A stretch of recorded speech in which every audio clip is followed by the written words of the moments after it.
LFC Daytrippers, brought to you by bookmakers.com.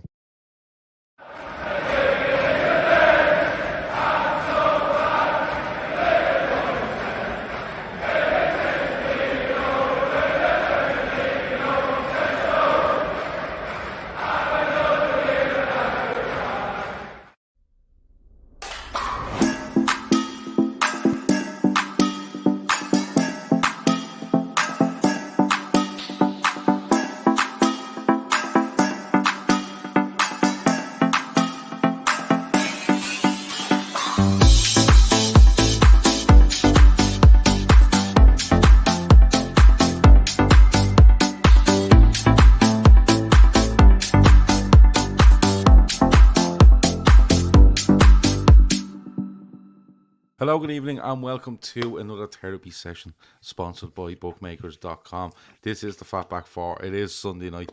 It is Gav, Emmet, Keith, and Seany to talk through a 2-1 defeat for Liverpool at Brighton in the FA Cup fourth round. As I said, bookmakers.com is the show's sponsor. Check them out in the link in the description. You can get all their odds and stuff like that if you gamble, and do so responsibly. If you don't gamble, stats, comparisons, all that sort of stuff is there as well.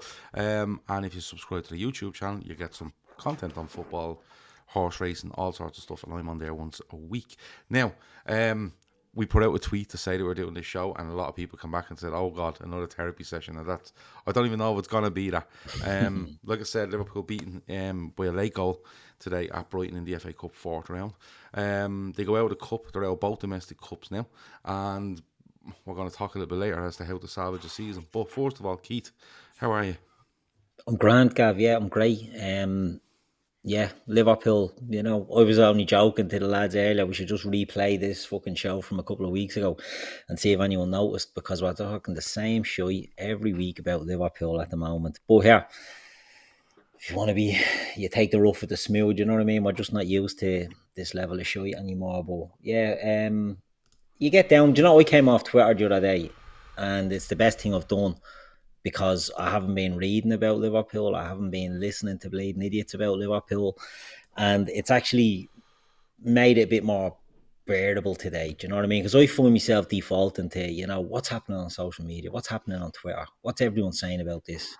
And instead of just watch the match today, made my own mind up on what I saw. I didn't need any clarifications by some of the geniuses out there. And yeah, just...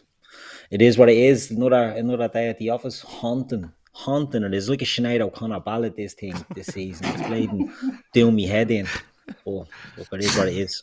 Now listen, we're all going to be annoyed about Liverpool, right? But on this show, we like to have a laugh as well. Do you know what I mean? Like, it's a big thing, Liverpool, and playing and winning or losing or whatever. But it's not everything in life, so we will have a laugh as we go along. But Emma, you went all out because you just took a razor to yourself straight after full time. Usually you don't drink out your Liverpool mug when Liverpool lose, but now you're just shaving off your whole beard. Yeah, wearing blue, shaving my beard, smashed all my cups. That's it. I'm a Crumlin United fan now. And even they're not doing great this year. That's a nightmare. I told you before coming on, I was trying to just get rid of a small beard, and you end up chasing You went full Britney Spears. You started smashing the gaff. You're going to shave the rest after the show. If we lose the Wolves, he's going to come on looking like Sinead O'Connor. Listen, Seany, how are you? How was your weekend? Has Liverpool ruined it again for you? No, Liverpool wasn't ruined my weekend. I told you that. It's just been bleeding morbid since Paris, hasn't it? It's kind of been the common theme. So yeah, look, don't let football affect your weekend. You shouldn't. I'm 30 years of age now. It's taken me this long to realise that. Like Klopp said, it's the most important of the unimportant things. But the main things is it is unimportant. Yeah. I enjoyed the game after. Then I watched Wrexham, Sheffield, and brilliant. Yeah, it was some game. Yeah, look, Sheffield United got a 95th minute. Yeah, it was up and down. Yeah. Look, this is football, peaks and troughs. If it was a steady decline, if it was just the same shit all along, it'd be flat line and it'd be boring. And sunny days wouldn't be special if it wasn't for rain. So just ride it out. I think we'll Yeah. come. We will come through it. I think Klopp will pull us out of it. It's fucking so frustrating at the moment because it's being compounded because we've all, like, no matter what side of the fan base you sit on these days, because I like, since I've been a Liverpool fan, I don't remember being. Now, when I say fan base, I mean Twitterverse. Like, but I don't remember the divide. There was obviously those fuckers making noise in the corner, but it's a bit nasty on social media at the moment, and I don't really blame Keith because, like, it can take an effect on your psyche a little bit when you're reading this shit Yeah, all day. 100%. You can't filter it out, and I'm being deadly serious saying that it does because you're kind of reading it all day and you kind of become with it, and then it kind of sits on top of you. You know what I mean? And even if you don't, like, gone are the days where you could disagree with someone's opinion, and, like, it doesn't mean you have to naturally dislike X person or Y person, but it doesn't seem to be the case anymore. It just seems to be kind of a bit of a kick behind everything now, where you can't really disagree with someone's opinion whilst liking them at the same time. So, yeah, I'd imagine if you're feeling it and it's really getting to you, then I think pull yourself off Twitter is the best thing to do. That's my opinion. But yeah, I said it in August, and I'm not making it up. I said it on this show before a ball was kicked that I'm pulling myself out of it this year, and thank God I have, because I'd have been a fucking nightmare if I had to stick with this, because I was just watching that gameplay and I just laughed when the goal went in the 90th minute, and it wasn't like, it was just kind of like, it's ominous now watching us. We're getting worse. Like, you know what I mean? You could literally play the last 20 minutes of the pods from the last, I'd say, 3 or 4 weeks, and the message would be the same. It just doesn't seem to be changing, and we can blame ownership and lack of transfers, or you can blame whoever you want, but I think at this stage now, like, Klopp's got to fucking do something to rectify this, because Well, I was same approach, same results every Right. week. Like, Yeah. and I've seen people saying they thought it was the best we played. No, I don't agree with No, that. A I low don't- bar. It's a fucking low I think bar. I think watching this Liverpool side, and I kind of came away from it after the game today, and I kind of went to myself, you know what, this is just what it is. Now, you're right in what you're saying. Like, you can blame the owners, you can blame Klopp, Linders, you can blame whoever, because it's a collective, right? And some will hold more blame than others depending on what's going on. And again, you know, you're only getting snippets every now and then, you know. But I kind of looked at it and went, this is what it is, right? Now, we've gone over and over and over transfer windows, being behind this, being behind that, and that's fine. But you have to, for me, I'm just looking at it in this instance right now where we are, because there's no, well, I'm not going to say there's no point in talking about the lack of transfers, because that's a major issue in where we are. And, you know, we kind of, I think maybe by the looks of it, we've underestimated or overestimated what these players can go and do again, right? But when I look at it in this instance, I'm just kind of going, this is what it is. All other clubs have this at some stage. All of them do, you know. And you go through this period, and it's about how you react to it. Now, we're not going to see a reaction to this in the next 48 hours. We're hopefully going to see a reaction on the pitch in the next 4 months, or we're most certainly going to have to see a reaction in the summer. Do you know what I mean? But, like, I get people's frustration, I really do, because I feel it, but I kind of get to the stage where I go, I am so frustrated by this, but if I just keep saying the same fucking thing about how I'm frustrated and why I'm frustrated, I'm just repeating myself over and over again. You know, every time you lose a game, oh, well, if we'd have done this, yeah, that's perfectly clear. But what do we do to get out of it? Do you know that sort of way? And Keith, I'll come to you, because I was going to go into the game, but overall, how do you think we played? Because it was better than a couple of weeks ago when we went to Brighton, but it's the same approach. It's the 4-3-3. It's mixing players here and mixing players there, and people in the chat are giving out that Darwin Núñez comes on and stays left, Gakpo stays up front. You know, they had some really good chances. We had 1 or 2 good chances, but overall, Keith, it was just, you kind of felt if it was going to go either way, it was going to go Brighton's way, because Seany said to us very early in the game when we were texting and stuff like that, and he said, Gav, lads, there's no belief in this team. There's no drive, and there isn't. There's no belief. There's no drive. There's just there's no spark. And as it went on, Keith, you kind of got that feeling that if there's going to be a winner here, it's going to be Brighton. Yeah, I mean, I thought they played better than they have in the last few games in the first half. I thought they looked like they had a bit about them. I thought impressed again by Bajcetic in the middle, and we'll talk more, not so much about him, but the fella he replaced, we'll get on to him later, but I thought he's looking good. I thought Harvey Elliott looked very well today. I thought Cody Gakpo looked good today. Not pulling up any trays, mind you, but better, baby steps and all this sort of thing. But as the game goes on, we get the goal. I thought it was, lovely goal. You get that, but then you can see it, the scuttery one after that, and you just know once that goes in, you can't hold out and you're conceding a goal like that. That's it. Should have blading. If I'm looking for a positive, we avoided a replay. It's the only blading thing you can take out of that. But I thought they did play in patches better than they have done recently. But there's big players in that team that aren't doing the business for whatever reason. And look, I don't like digging them out. They've given us some of the best days of our lives. You know what I mean? Like like Seany said there, he's 30 years old. I'm a little bit older than that, a decade or so. But we've all enjoyed watching this. Or so ish. Yeah, decade or so.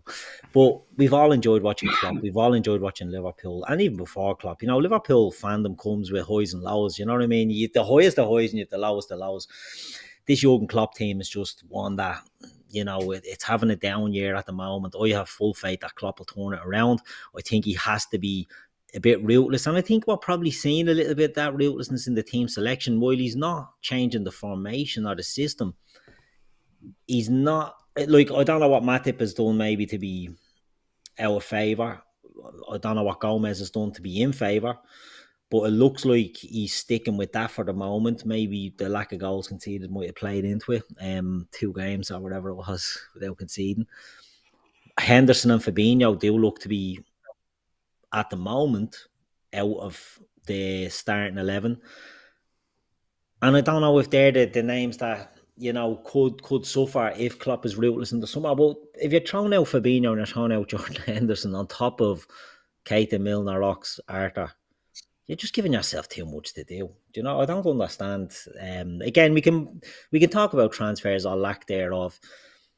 All it would have took was a couple of fresh legs in that midfield over the last couple of years. Not even the last couple of windows. Last couple of years, you buy a bit smarter. We haven't bought smart in midfield. And is that down to FSG or is it down to Klopp? My own opinion on that. If I say anything about Klopp, I'm an FSG apologist, but I think it is down to Klopp because we just haven't bought midfield players for whatever reason. He likes the lads he has in there. They've gone to the well time and time again. Last season was probably just a step too far for them, and now they look to have all fallen off a cliff. And it's just we're paying for it this season. The bright spark, like. Is there bright spark? Like I touched on Bajcetic, I think he's looking well. I don't think there is a bright spark. Well. I think this is starting to look like going through the motions. Yeah, that's but what I think the blooding of Bajcetic now, to me, it's like right. Yeah, but let's spend the next 4 months and see that we have a player here. Yeah, but nothing against Stefan Bajcetic, right? But like he's come in, he's done really well. Don't get me wrong, he's done really well, right? But the level we're judging him at is a low level. Yeah, right? That's not against him. I think if he come into this team and we're flying and he's playing like that, you go, he's really good. And you probably say, you know what, in a year's time he'd be really good. But now we're literally asking him to be forced on the team sheet in midfield. You know what I mean? And that's unfair on him as well. It's harsh. Emma, we can go into the game if you want. You can touch on bits if you want. The lads done a brilliant show. They always do a brilliant show after the full-time whistle, and it's the hardest show of the week to do right now. It's like the lads, every time I mention it, Keith and Seany, everyone else kind of turns off their phone. Don't fucking ask me to do that show. But they done a brilliant show, so they went through it bit by bit, Matt and Kev. So if you haven't watched that yet, go back and watch it. It's on our YouTube feed. It's out for download, so whatever you want to do, go and do that. So we try to have a more of a general chat. I say that every week. Before I get on to Sean P. Casey with a super chat, and thanks for it, he says, the breaking point is if we don't win the Merseyside derby, then the fan base will turn fully, and we'll need answers to so many questions, right? Emmet, couple of things. And by the way, I keep forgetting to. I should turn off the super chats. Please, if you want to make a super chat, don't. Just click the link in the description for a charity and put the £4.49 in there rather than us. Genuinely, just put them in there. We read out loads of comments anyway. So if you're thinking of a super chat, just throw your money into the charity. It's in the description and we go into it later. But Emma, I'm not saying we're over egging this, right? And I don't want people to come across wrong, but we do look at Arsenal, who are doing really well this season. We're looking at Chelsea, are just spending everywhere around them. Rumours of Enzo Fernandez now again. They've signed a lad from Lyon on an 8-year fucking deal or something like that, or a 7-year deal. They're spending all around them. United look like they've had a good half season and they look like they're going the right direction. City will always be there because of the foundation they've built and the spending power they have, right? But if you look back a year ago, 18 months ago, Arsenal fans would have looked and went, we need to do this, this and this, we have to do it. Because look at Liverpool, look at this. Everything kind of comes and fits and starts, the sort of way. But do you think it's been over-egged as how bad we are and how much we need? Or do you think, hold on, just you have to take this on the chin and you have to caveat that with they need to sort this in the summer? If I told you, Emmet, you were going to go out and they're going to sign 3 players in the summer, wherever they are, 3 big players in the summer, would you be confident enough going into next season where you go, that happened, these players need extra bodies in there, they need more quality in there, they need that to be their spark? Is it over-egged or are you really, really worried about it? Short, no. medium, short, long term, whatever it is? I'm worried in the short term because if we're not going to bring Anton in January, we need to improve. Klopp has confirmed that today that nothing will happen in this transfer window. You're hoping he's lying, but he said at the end of the interview today, he said, no, nothing. So we're not going to bring anybody in January. No. Well, that's if you go on Klopp's actual words. Something needs to change before the end of the season in terms of where we finish in the league. I still think there's a chance that we get top 4. People will slag me off for that, but there is still time to turn it around. I'm probably one of those that if we don't make top 4, I prefer not to make Europe at all. Can't do it. Yeah, well, I just think a season out, just where it's domestics and league, would probably do us the world of good. He has to change. It feels like we're saying the same things week in, week out. He has to do something in terms of the formation. If you told me coming in the summer that there's 3 really good players, I'd be a little bit more relaxed. And I think Seany was right back in. I think he said it before Christmas. I think they've written the season off already. So we need to limp to the finish line and just regroup in the summer. I don't know how he's going to do it. I thought Elliott played a little bit better today out left. I probably still wouldn't have started him out there. The times we actually looked really good today, Salah was actually going through the middle, or Elliott was going through the middle. They weren't actually in the positions that they were playing in. And I think that's what needs to happen in the second half with Núñez and Gakpo. Núñez was literally stuck to the line, and Gakpo was playing straight through the middle. Whereas they actually play opposites, but they need to become more interchangeable. Salah, all 3 of them up there, but they just seem so rigid. You said going through the motions. I think we are going through the motions. We can't even put a string of passes together at the moment. Our best play in the first half, I think somebody said it earlier on, the goal was a real Liverpool goal, and you fall for the bait every time, and you kind of think, oh, here we go, we're back, and then we're not. I thought we dominated the second half without actually dominating, if that makes sense. We dominated without actually creating anything. And we've said it on here before as well. Brighton just stayed in the game, caused a little bit of chaos towards the end. And I have a 13-year-old that plays defence. If he turned his back like that, like Joe Gomez did, I wouldn't speak to him for a week. And that's twice against Brighton now. Gomez has done that. He did it today against Matoma, and he did it in the other game against Welbeck. Oh my God! Like what? Like it's one of the first things you're told when you're playing football. So look, I just think I would have brought off if he has to bring off Trent. That's actually a little bit of worry for me, was Trent's reaction to being taken off. And I know he kind of came out a couple of weeks ago, and it was the Brighton game again at the end where he was kind of smiling and laughing, and I thought there's something not right there. And then you see it again today. If he had to come off today, I probably would have put Gomez to right back and brought on Matip. rather than putting Milner there. Now, when Milner came on, Matoma actually moved to the far side. I don't know why, because he would have absolutely rinsed him. I just think, I don't want to say he needs to experiment, but he needs to do something to try something different. Like, if it's a case that we go another 2 or 3 games where we don't put a string of wins together, he needs to use that. And as well as that, with the whole Bellingham thing, in the summer, they don't seem to be going for it, if that makes any sense. There's no sense of urgency about it. It's kind of like they look like strangers playing sometimes. It's a complete lack of confidence because they're afraid of attacking it unless they get killed going the other way. And Liverpool were never like that. We said it on this show a couple of weeks ago. One signing changes that, gives everybody that little bit of a boost. So I have no fear in the long term. But I don't know what we're going to do between now and the end of the season, because if we're not bringing anybody in, something needs to change. They're playing like strangers at the moment. It was nearly telepathy for the last couple of seasons, where they play a ball around the corner and they just knew somebody was going to be there. Those balls are now going to the opposition, and it's just draining. If it's draining for us, can you imagine what it's like for the players?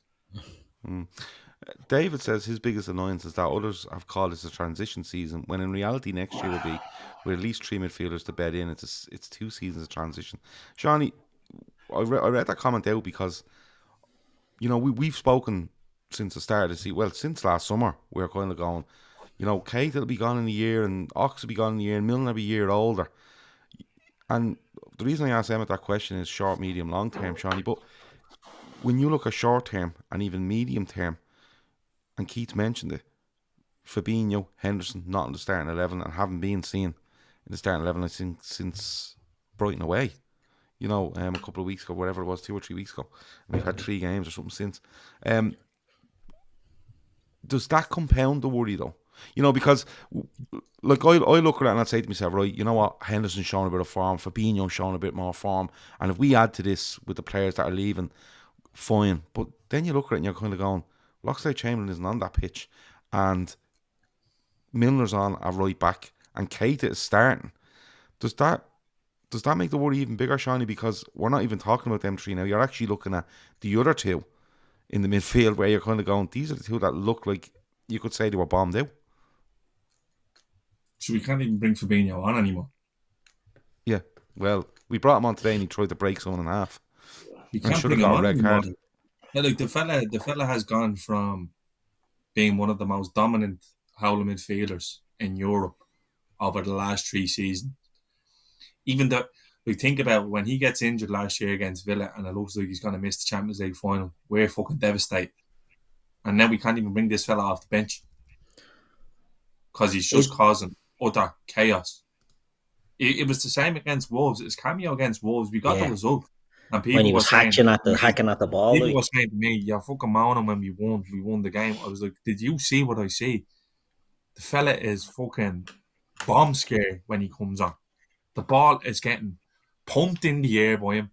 This is why this lad looks so good. Bajcetic looks so good, because he has like any semblance of being calm on the ball. Makes us look far better.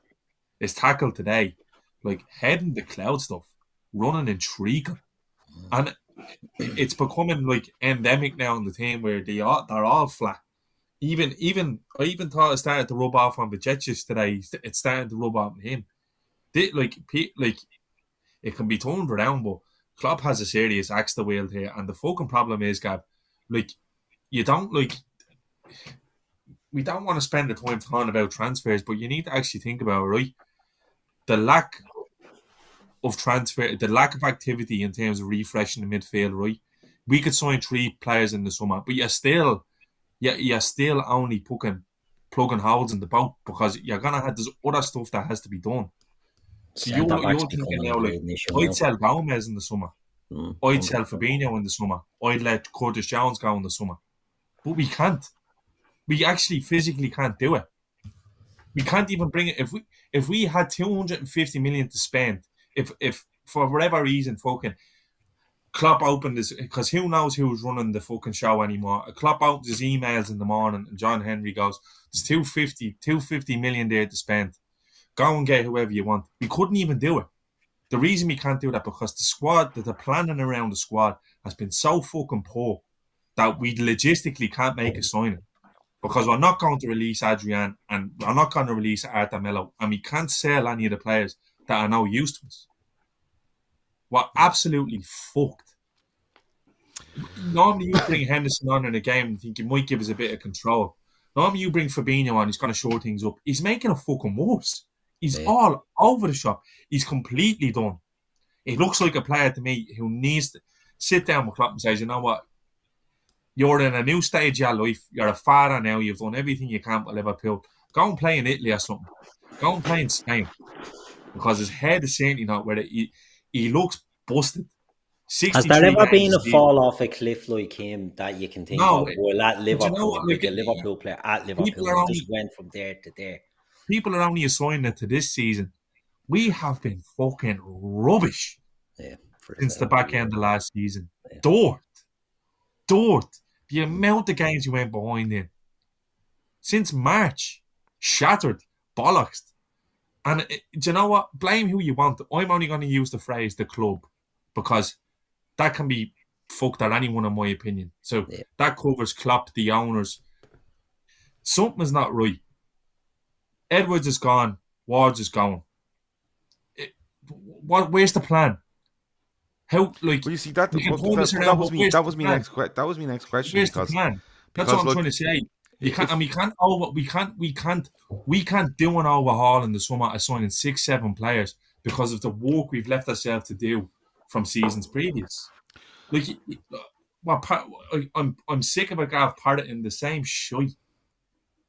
One midfielder in 6 windows. Oh look, I know. Look, and that's what I said earlier. I'm trying to meet. Liverpool have always done things with foresight, and you end up at egg in your face with the Canate thing. He comes in, we get top 4. Gamble. Hasn't played off now, and now we're in the shit. But now we're thinking, right, is this all like this because we're signing Bellingham in the summer? It can't fucking be. It's the plan. Well, where's the plan? What's the plan? But this is my next question because look, we've talked to death about what we should have done last summer, what we should have done, you know, before that maybe, and definitely in this window. And Klopp does an interview after the game, and his last words on it is, no, there won't be anything happening this transfer window. That's it, right? He says that.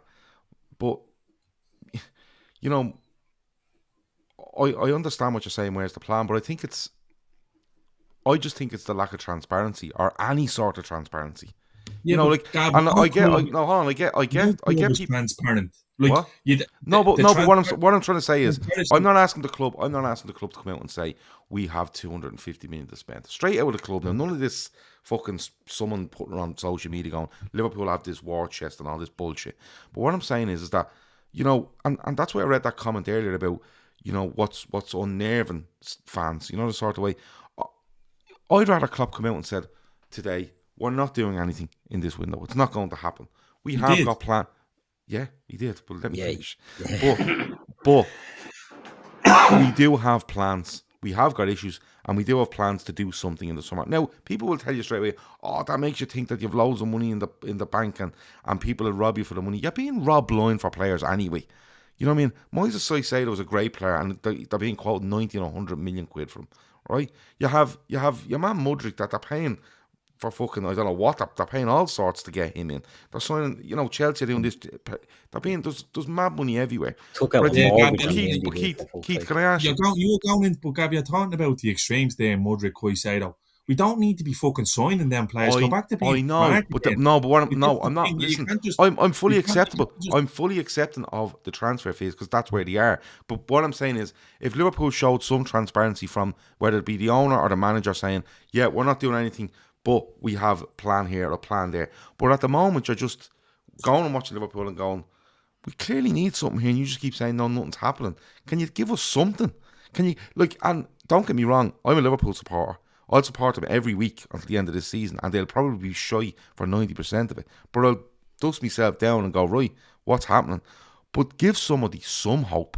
Give them something to say, no, do you know what? Get behind these because they're going to try sort it out. But right now, and it's the same with the ownership stuff, nothing happening. Right? The transfers, nothing happening. And we're all meant to, and I'm not asking the club to come out and do a fucking PowerPoint presentation on what they plan to do in the next 6 months. But I'd like them to come out and say, or Klopp or anybody to come out and say, we know there's issues there, we're trying to walk through them. We're definitely going to just anything, Keith, like just something for fans to hold on to, because people do say, you know, the fan base could turn, they could do this, they could do that.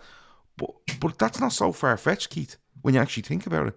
Because people can only take so much. Now, when I say so much, it's a half a season is shy. You probably can take a lot more. But what I'm saying is, with no word from the club as to anything that's going on, it's a little bit where fans or supporters are just turning and go, oh, this is a load of bollocks. Like, and, you know, and like Seany said, spouting it all the fucking time, and you're getting this through the media on the summer this and the summer that. And nobody knows it. Nobody knows anything. So there's nothing to grasp onto. Yeah, no one has a clue, and it's just coinciding the fact that we're a bit shit now.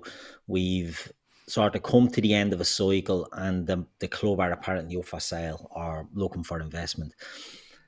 Everybody wants information, and you're not going to get that information. Do you know what I mean? And that's the thing. Like, when it comes to transfers, they don't say anything. The transfers come out of nowhere because they sort of don't leak a lot of stuff now. They only brief them when they have to brief them. And that could be what's happening with the sale. It could be a case of just bleeding coming when something's to be there, they'll start announcing it. But the limbo that the fans are in, and it's like nearly like the VAR when a decision happens and you don't know. I'm sure they all know what's happening behind the scenes, obviously. And I'm sure Klopp is well aware of what's going to happen in the summer, whether the sale goes through or not. I'm sure they do have a plan in for that. Like, I'm sure Liverpool know, right, we haven't had anyone ring us to buy this club yet, so it's not going to be getting sold anytime soon. We have our summer sorted. You have to be thinking, the clubs don't walk in the now. You have to walk in the future. You have to walk ahead. So I'm sure there is a plan in place for the summer. Now, whether it's 200, 250 million, I don't know. But I just don't expect to get many briefings out of Liverpool these days. So I don't expect to hear too much. And that's what's doing the fans' head in. You don't hear that. You don't know. You're in limbo. I sort of know what you're saying, Gav, about Klopp coming out and saying, right, we're not doing that now, but don't worry, we're going to fix it.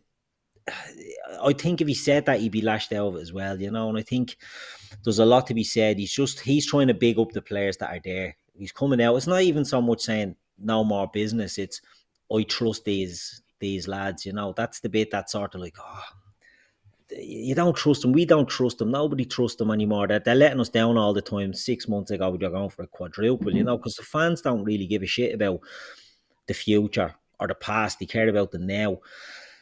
And that's where, you know, at the moment, we're struggling. There's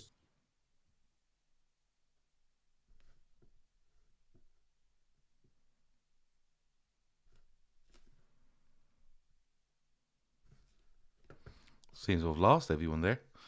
They've all just disappeared on me, which is great crack. Keith was making a lovely point. Fair play to him. Look, if you have any comments, throw them in there. I'll read out as many as I can. Alan C says the fan base won't turn on Klopp or boo their team this year. Twitter and fans and ground are different animals. I wasn't saying that anyone would turn on Klopp or boo the team. What I was saying is that, you know,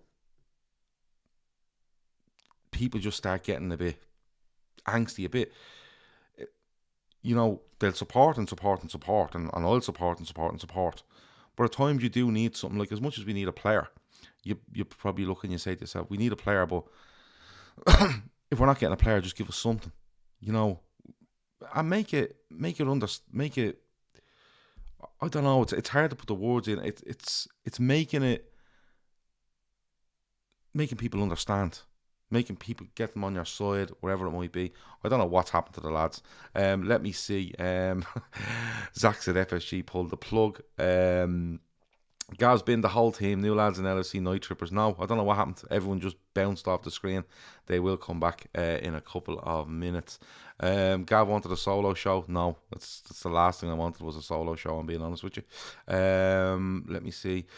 Eunice says he's not scared for the rest of the season. He's scared of the future of the football club. Well, Eunice, look, the way it is, it's a bad season. There's no doubt about it. You're out of the League Cup. You're out of the FA Cup. I think you're 9th in the Premier League, where we have a Champions League game coming up against Real Madrid, and I'm dreading it. I'm going to be honest with you. I am dreading it. It's just one of those where the timing is all wrong. They're talking about players coming back and stuff, but if they do come back, how fit are they? How match ready are they? All that sort of thing. Let me see. Gav, Dennis asks, Gav, do you think Klopp is complicit in this current run? Everybody's complicit. Everybody.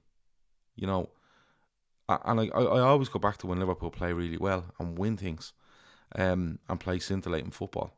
Everyone goes on, you know, do you see that player doing that? Klopp was brilliant. Klopp made this. You know, it's always a collective. Always. You know, because if it was Klopp on his own, Klopp wouldn't be there. You know, if it was a couple of players that just weren't doing it, they wouldn't be there. You know, the owners is a different matter because the owners own the football club. But it's just it's one of those things where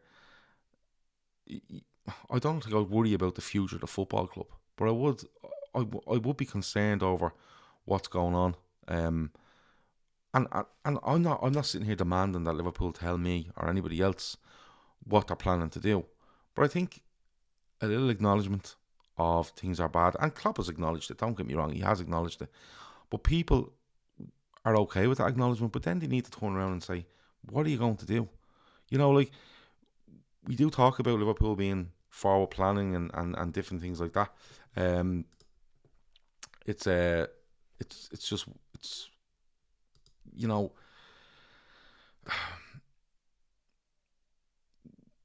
they spoke about Konate there and said we got him at, you know, nobody knew and stuff like that. And you think, you kind of hold that in the back of your mind, but then when nothing happens, you know, people are saying he signed Cody Gakpo. For me, Cody Gakpo's they seen a chance to get someone that they probably see in the team when Firmino leaves, you know, the sort of way. But it's for me, it's just it's one of those where they probably should have done something, and then of course it points at you know, is the ownership the problem then, you know, the sort of way. Is the ownership going to change? Is it anything like that? But I just don't know. It's just a real weird one. Let me see. I might have to end this show early because the lads are struggling to get back in, but that's how it goes. Why did Michael Edwards leave? This was for me the first sign of something not being as it should be. Well, Michael Edwards left because, and the club told you, Michael Edwards never came out, but it was sent around that you know, he was looking to pursue stuff. You know, in other sports or not even in sport. You know, the sort of way. Keith, we have you back. Yeah, I thought I got sacked. I don't know what happened. I was trying to get back in. You wouldn't let me in. No. I've had to change the link to send to you. So yeah. I'll see if the lads can come back in. Same problem with yeah, no, the three of you just dropped. So I'll have to get on to strongly worded letter to management. Strongly worded strongly worded email to somebody. But the three is just dropped completely off the screen at the same time. But what were you saying before you left? Because I was answering some questions. I was going to say, I always get frozen out when I'm making a stupid face, and I have a stupid face all the time. But no, you just went completely gone. I don't know what happened. That's all right. So it was like one of these, and it's all the fucking time. Every time I get kicked out of here. But no, I don't know what I was saying. I'm sure it was a great point, but I was waffling, so we can move on. I was about, we're not going to hear about what the club are going to do. And I was listening to you there actually talking, and look, I think everyone's just frustrated, but we'll be back, of no doubt. I trust Klopp will get it fixed up. I just think he needs a bigger overhaul than some of us might have thought in the summer to get there. The software we use has had an update today, so that might be an issue. Might be some teething problems with the update. I reckon that's what it is. But I think we've everybody back now, so there we go. Seany, I'd say I'm delighted to be back. We were hoping the link wouldn't work. Did everybody get cut off? Everybody. Yeah. Well, bar me. It was obviously the link sent to us. Coincidentally. No wonder I'm not getting an ear bashing. Yeah. But Seany, look, salvaging a season. All right. Now, I would guess without you opening your mouth, you don't feel that this season can be salvaged. And I'm only going on.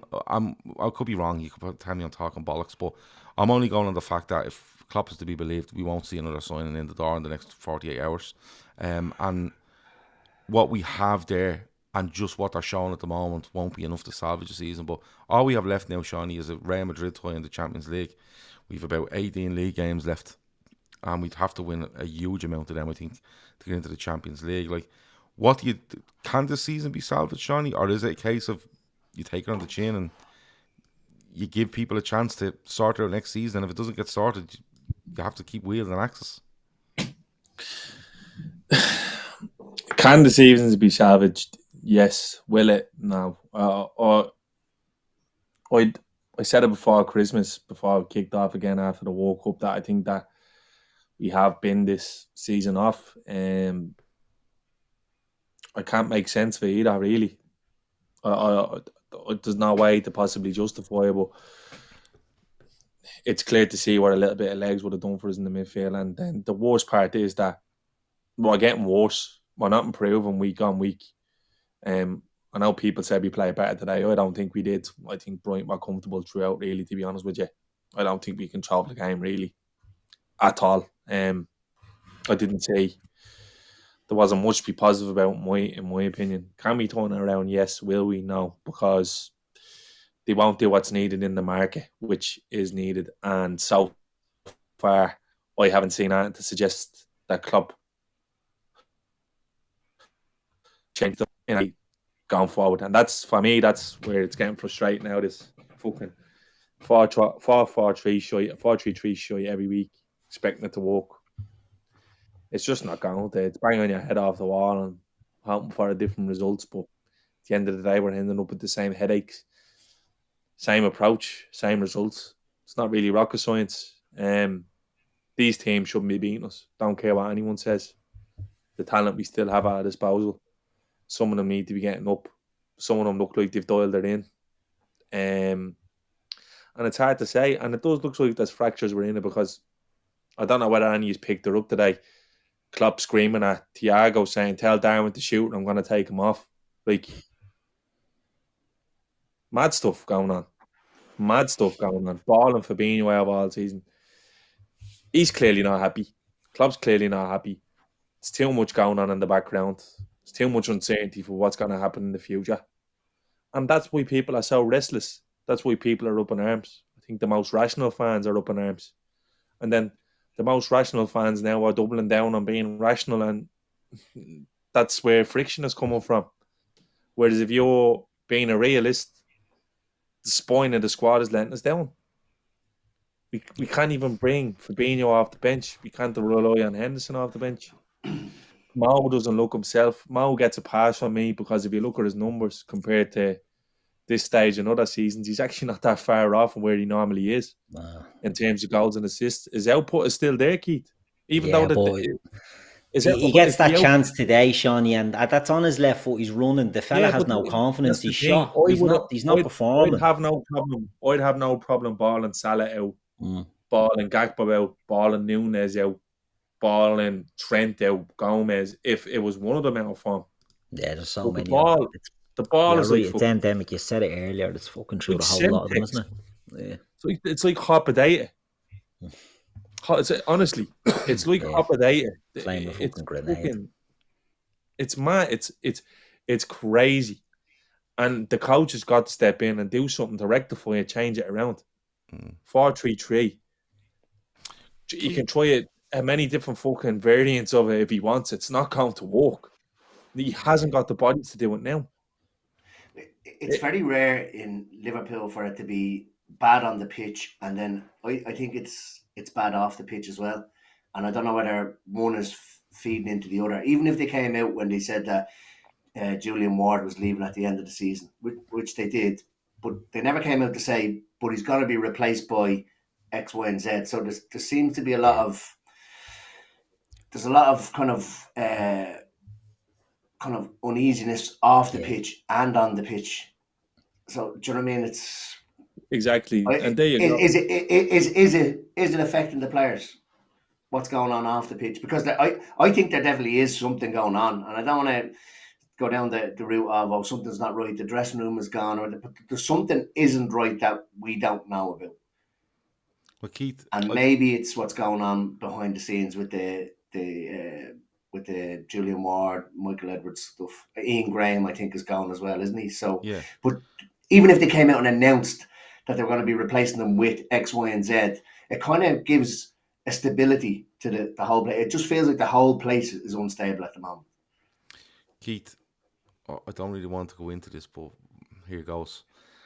You know, there is unrest. You know, I done an interview last week with David Powell, and he was saying, look, since that news in November with regards to Liverpool being up for sale, whether it be a partial sale or whatever it might be, that there's been no firm interest in Liverpool. He's not saying there's no interest, it's just nobody has come to the table with a bid, or, you know, people, there would be expressions of interest, but it hasn't got to the point where there will be any discussions between the two financial institutions representing Liverpool, or, you know, Tom Werner, or going up with John W. Henry and stuff like that. There just hasn't been. And, you know, if that's the case where nobody's come in and kind of really wanted to throw a bid down, is that the biggest issue here? Because, you know, we look at it, they're not signing anyone in January. Like, I don't really care what anyone thinks about anything. But for me, if you're looking at that Liverpool squad in October or November, and then the World Cup's on and we come back and this is the state we're in on the 29th of January, we should have a midfielder in. I don't care who owns the fucking club. I don't care who's managing. I don't care if Pep Linders thinks it or not, or, you know, all this stuff around Pep Linders. And again, that's more stuff that's just thrown out there. There's nothing really solid on it. And again, that's more annoying than anything else, right? But is that what the biggest issue is here? Because are we, and I don't know if this is true or not, are we at a stage where we have an owner that is looking for investment and isn't really ready to step up to a plate in any way, unless we have investment or a sale?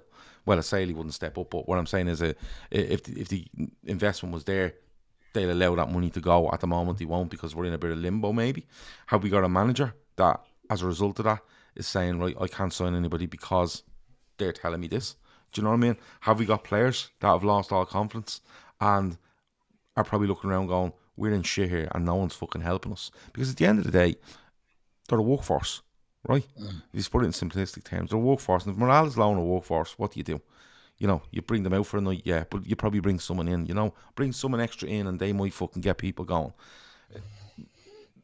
And this is why I keep going back to some sort of, not clarification or transparency, just something for people to hold on to, you know.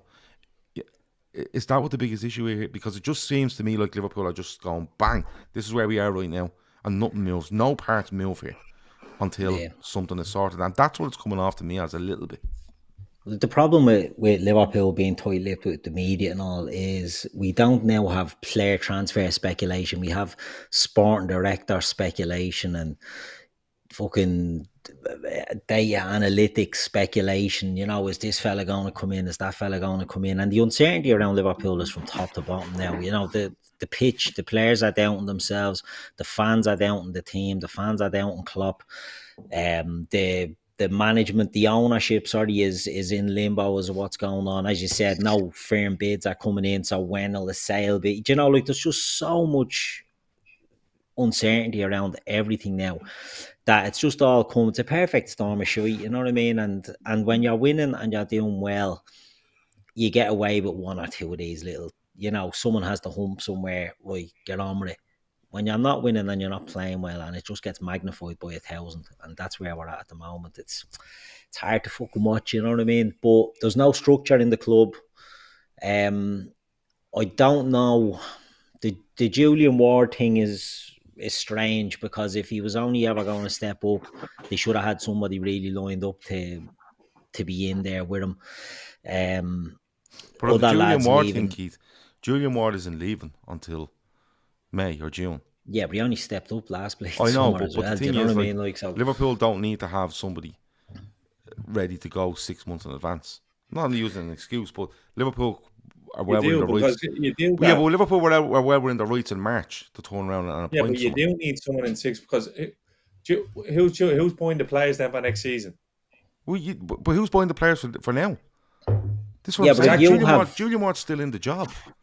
Yeah, but who? Michael Edwards Julian, was let's still in the say job. Julian who would you Edwards have or Julian Who would Ward. you have Julian Ward in charge of deals that's happening next season? Because it's his job.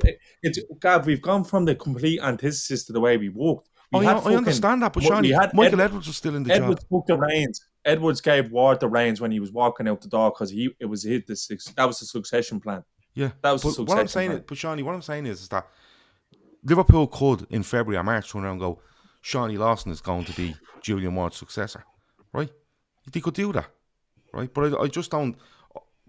What the fact that he's been there a year and he's gone is a major worry. But this is what I'm saying again.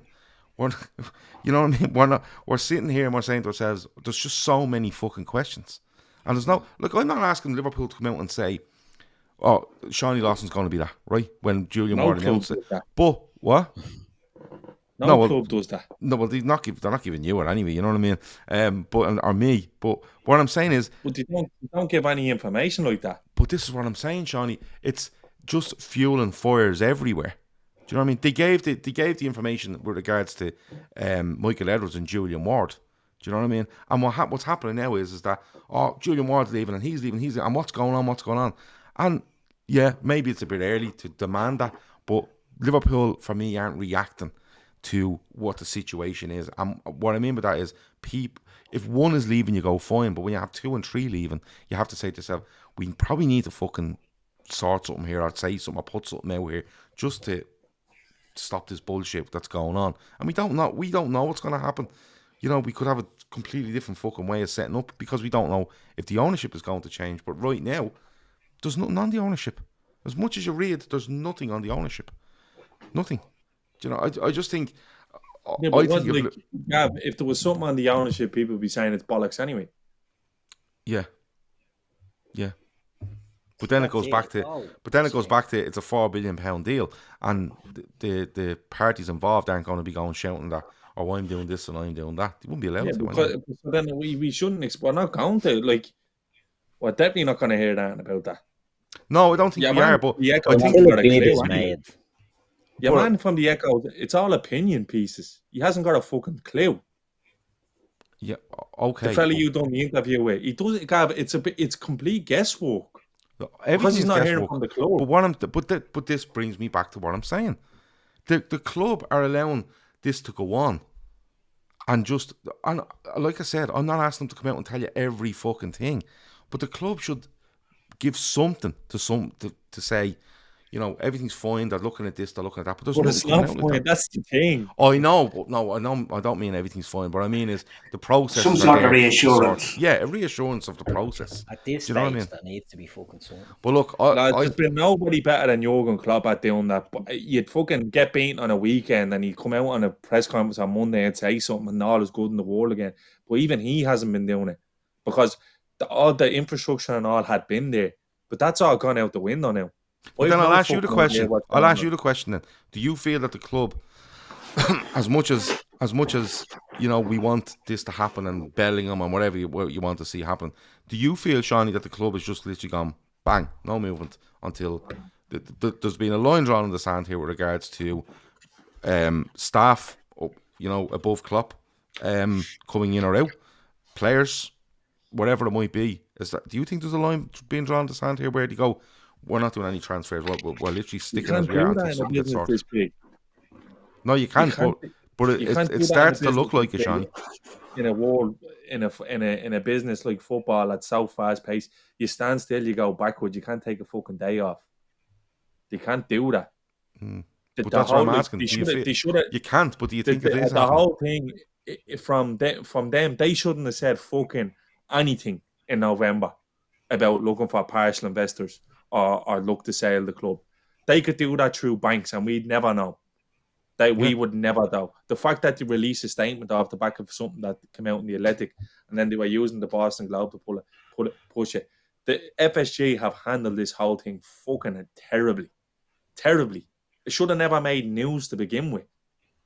Because you can imagine if they were trying to sell the club, that the wheels have been in motion way before November when all this came out. Look at the timing. It was just, it makes no sense. And then people saying I'm panning the interview done with your man. I'm giving me opinion on it. My opinion, your man hasn't a clue. It's an opinion piece. None of them have a clue. I'm not gonna come on here saying your man knows everything because he gave us an interview. He hasn't a clue. The same way James Pearce hasn't a clue. The same way Paul Joyce only put something up and it's exactly it. Loads of them are just going off it. Neil Jones. They're all of these are just scooping, doing all these things to get clicks. That's their currency. They're not going to turn it down. The Echo haven't had the information since Van Dijk. Everyone fucking knows that. James Pearce is pissy in his nappy now because of the way he's treated by the club. He's fucking last to find everything out. It's all opinion pieces. This is played out in boardrooms with capitalists all over the world. You get people, honestly, people on fucking Twitter going, they'll be done by November. These people, this is this is happening in boardrooms. This is not football agents who are thrown out in the market to try to get the extra fucking 20, 30 grand a week for a client. This is major business. It's $1 billion business. It's not going to be front page news until it's done. But Simple but as that. I'll ask you again then. As you look at it, right? We don't know what movement with regards to owners, right? We don't, right? But as you look at it, with what's gone on in the summer, how we're playing, what's gone on through January, and the fact that Jurgen Klopp is sitting there with the same squad, minus Cody Gakpo, of course, do you think that Liverpool have decided that that's us now till the summer, right? And writing it off like you said, or do you think it's deeper where they've gone, we're not committing any more money in here regards to transfers. We'll do the Gakpo one, but after that, we're not. Because remember, in March, you're going to get we've 700 million in revenue, but you're going to get the actual figures as how much profit Liverpool made in 2022. And that'll throw more fuel onto the fire. But do you think Liverpool have decided, as an ownership, that bang, that's the line in the sand, and until we get a investment or a sale in the club, that's our lot? Gav, FSG had never put money into the club. No, but this one, I'm trying to tie it back into the fact that there could be huge profits in 2022. We're not putting any more in. They never put any in. No, what I mean is that there's a profit there from 2022, which looks like it could be, right? And they haven't gone with it, or if it turns out it was 30 million profit and they gave it on Gakpo. No, it looks. Just give me my opinion, Gav. It looks that's what I want. It looks like that. We're paying the price now for not doing the business we should have done, and then what's happening is Edwards goes, and whatever he had in place is there. Julian Ward is gone. There's too much scramble going on in the background to be dealing with the stuff in front of us. And that's the way it looks like to me at the moment. Because if you need to think about it, the money FSG are potentially going to make on this sale, the outlay of any transfer that they can make in the next year would be minuscule in terms, because you know the way it is now, it's paid over the length of a contract. So, for example, if we buy Bellingham in the summer for, let's say, 130 million and it's a 5-year contract, how much of that's going to come out of FSG's coffers? Zero.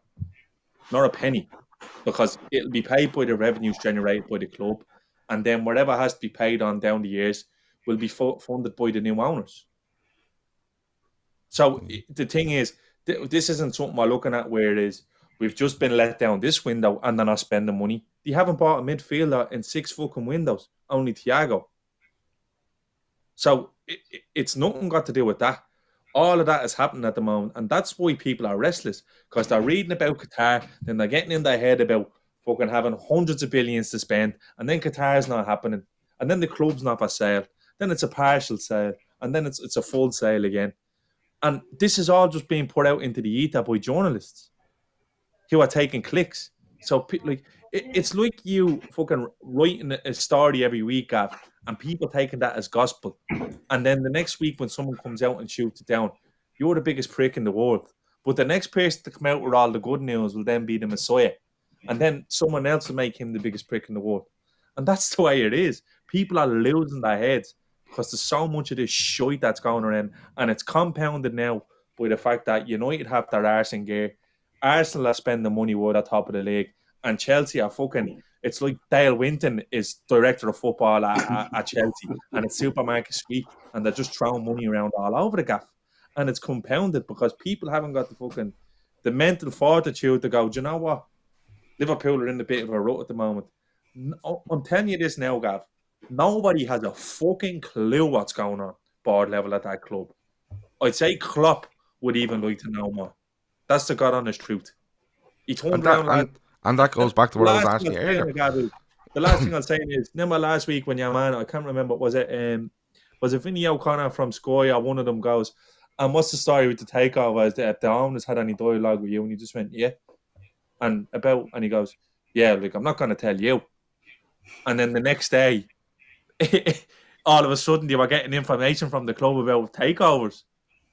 So they're going to tell you the next day after Klopp turned around going, I'm not going to tell you. Use your fucking head, people. The fucking Athletic has Liverpool fans and Liverpool Twitter on a string at the moment. Exactly where it needs to be. And you don't even have to subscribe, because once people are retweeting the fucking headlines and the little pieces, that's all they need, because that's where they generate that cash.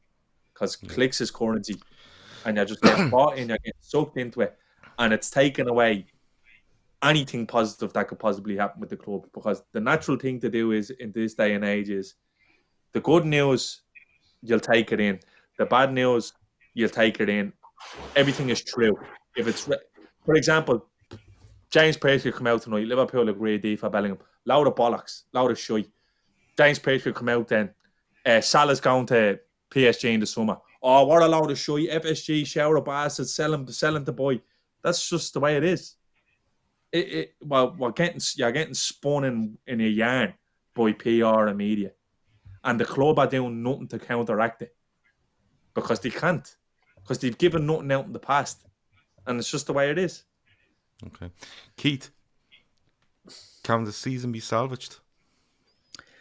The Liverpool season. Oh, I'm watching the 49ers and the Eagles here. The 49ers are in the pickle. They can't salvage anything, and they're probably in a better spot than us. No, I think, look, I agree with what Seany said. Can the season be salvaged? Yes. Will it be salvaged? No. Because we're not giving ourselves the best opportunity to salvage it. Do you know what I mean? Liverpool can do it. They have got good players. They've got good players who are playing below their standard, that are, not flogged to death, but, we expect a lot of them. They've given us a lot over the last while, and we're looking for them to do too much, and we're not helping them out. And on that basis alone, I don't think we can salvage it. No, I think we can, but I don't think we will, because we're just not helping ourselves. Like, there's Newcastle, right? And I think Anthony Gordon is overrated beyond belief. But they're going out and spending whatever. How much do they spend on 40 him? million. 40 million on him. And that's the beginning for them. They're the ones I'm looking at, and I'm like, if these fuckers scrape into the top four and they win a League Cup, that's the start for them. These teams have to start somewhere. They're fast-tracking themselves into the Champions League. And once they're in there, the floodgates will open for Newcastle. So you're looking at a resurgent Arsenal, a resurgent Manchester United, a cash-rich, ready to spend. They can't wait to be Dale Winton in it next season, like Chelsea are. And you've Chelsea that'll spend their bollocks, and that's without Man City, who are on a down year themselves. So, and Spurs, who, I don't know what's going to happen with them. Like, they need it. I think they need The a lot. talk is that their owners willing to listen to offers for his share. Of course, yeah. I'm not surprised. Like, and they need a new manager. They're in a mess, Spurs, in my opinion, as well. But that's now, you're looking now at 7 clubs that are going to be fighting for 4 spaces now. And how Liverpool think a down season, how Liverpool think, let's do nothing and go from being the leader in the pack to being a chaser again. 7 into 4. They're not great odds. They're not great odds. 6 into 4 was tough enough. You throw another team into that mix, and you throw in Manchester United with potential new owners, and who knows what happens there. Spurs looking for new owners. You never know. Everton are up for sale. If Big Sean Dyche keeps them in the Premier League, they're a hugely attractive proposition for Qatari owners. And we've spoke before about Man City and Newcastle. They were teams that were below market value, that were on their knees, had huge fanatical fan bases, and Everton have a new stadium there. They are a prime team that an owner would want to buy and pump money in because they can build it up. It's not a good time for Liverpool to take their foot off the gas. It hasn't been a good time for the last 3 years to take their foot off the gas, but now especially, I'd nearly say it's criminal by whoever's making these decisions. They're putting Liverpool in a position, whether it's FSG thinking, well, we're out of town, or it's Klopp thinking, no, I trust these lads and I trust it. I don't know who it is, but it's getting to a stage now where I think there's a lot of damage being done by the neglect of the squad, by the neglect of the midfield more so than the squad. But as Seany touched on earlier, it's more than the midfield now. It's centre-backs. Centre-half is becoming a bit of a crisis for us. That's going to need addressing as well. So I just think we're leaving ourselves too much to do and not addressing it, and we're going to put ourselves so far behind that we will find it difficult chasing this pack again. Not that we can't do it. Do you know what I mean? Like Jurgen Klopp, I think he loves to be the chaser rather than the chased. And I just think now we are looking at a lot of money, a lot of investment, a lot of teams that have that budget, and Jesus, I don't relish it again. You know what I mean? I don't know if Jurgen has it in him to build it again. Well, look, we'll have to wait. Without a bit of help. Without a bit of help in the meantime. Yeah, you know well, what I mean? you need, it needs help. There's no doubt about that. And you know, as I said, and we've all said, you know, there's so much unknown at the minute, and that's why I was asking you earlier about maybe just a little fucking carrot or something. Do you know what I mean? Just to hold on to for the rest of the season, even. Do you know what I mean? Because we're gonna have to do this every fucking week, and it's just fucking. It's I'm so going to give you destroying. something to chew on for the rest of the season. There's a fella, Mr. Drown, I think his name is, and he's doing videos at a new stand going up, and it's keeping me going during the Oh week. yeah, I watch him. Yeah, he goes from Stanley Park into it. Yeah, watching them putting new banisters and all on our new Yeah. stage and all. It's great. New And it's just banisters on the about- stairs. Yeah, Where do you see when all the toilets and cubicles torn up, Sean? Where do you see? It's gonna be amazing. We'll Emma, do I'm it. gonna They give will you watch the along when that happens. I'm gonna give you a last word on this, Emma. Salvaging the season for you. Can it happen, and if it is to happen, what do you need to do?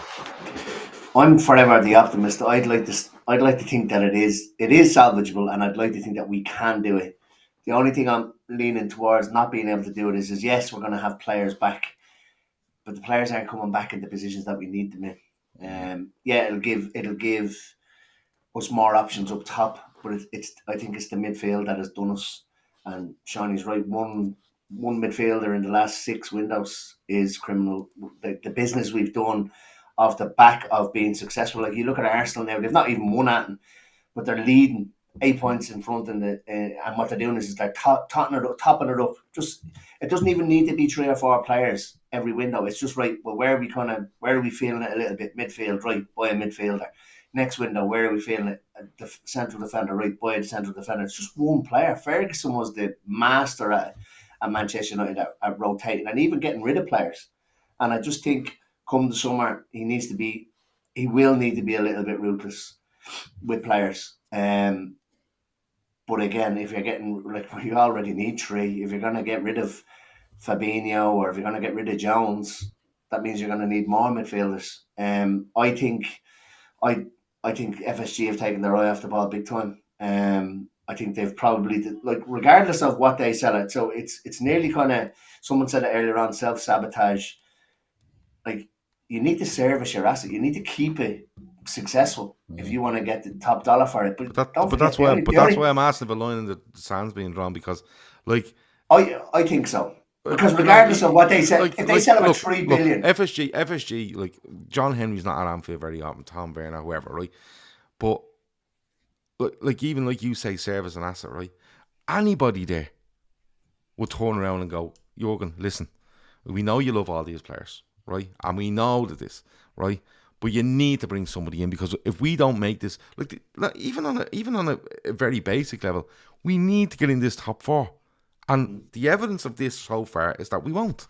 Do you know what I mean? But listen, I don't know. Darren asked, regardless, if we don't make the top 4, okay, well, it might knock a couple of 100 million off the value, if even. They bought it for 300 million. either way, their quid's in when they sell it. Yeah. Regardless of whether we're top 4 or outside of the top 4.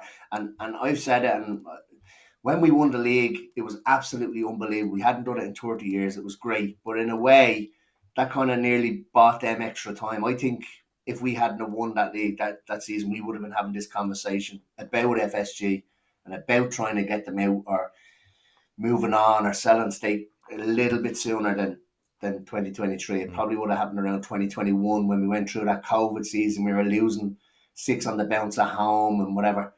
I just think that bought them a little bit of time. Darren asks me, Gav, would you take state ownership now? No, under no circumstances. And I'll never ever change from that. And I've said it loads of time why I'm not going back into it again. I've no issue where an owner comes from or where I've no issue with that. I just don't want to be state owned by any country on this planet. Simple as that. Look, we'd be bought by the Irish, for fuck's sake. But no, it's not for me. It is for loads of people. That's fine, but it's not for me. Before we go, charity is in the charity. The breast cancer research is in the link or in the description. Please go if you want to support this channel in any way.